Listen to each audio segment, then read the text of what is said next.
Lawyers ऑर्गनायझेशनचे आभार मानू इच्छिते की त्यांनी या ठिकाणी मला 2 शब्द बोलण्याची संधी दिली.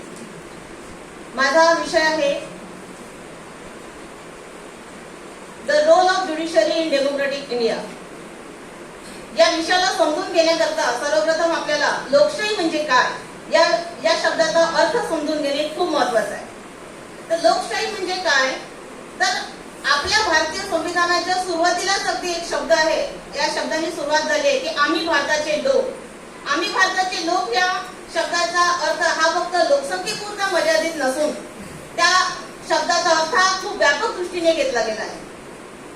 तर त्या शब्दाचा अर्थ असा घेतला गेला आहे की एकसंघ असणारा, सर्वांना बांधून ठेवणारा, सर्वांचे ध्येय निश्चित करणारा असा राष्ट्र निर्माण व्हावा या उद्दिष्टाने या आम्ही भारताचे लोक या शब्दाचा अर्थ आपण त्या ठिकाणी गृहीत धरू शकतो.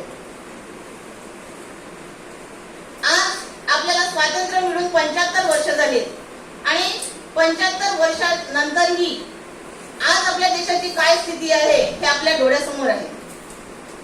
स्वातंत्र्याच्या 75 वर्षानंतरही आज सामाजिक, आर्थिक आणि राजकीय ज्या घडामोडी चालू आहेत त्या घडामोडी खरंच असायला पाहिजे होत्या का?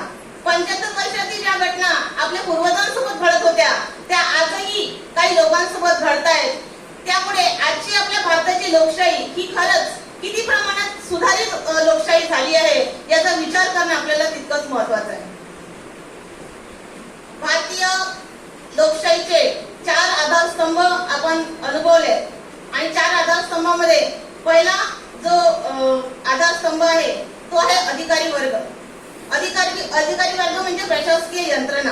प्रशासकीय यंत्रणा ही राज्य आणि केंद्र सरकारचा एक पाया मानला जातो.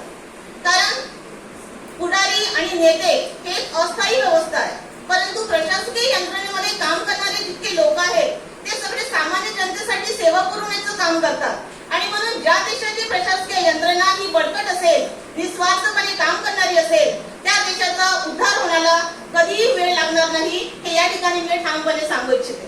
त्यानंतर दुसरा जो स्तंभ आहे तो आहे प्रसार माध्यमे.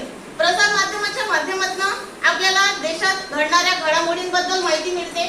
क्रीडा, सांस्कृतिक, राजकीय, आर्थिक कुठल्याही क्षेत्राची माहिती ही आपल्याला या प्रसार माध्यमाच्या माध्यमातून कळत असते. तिसरा जो स्तंभ आहे तो आहे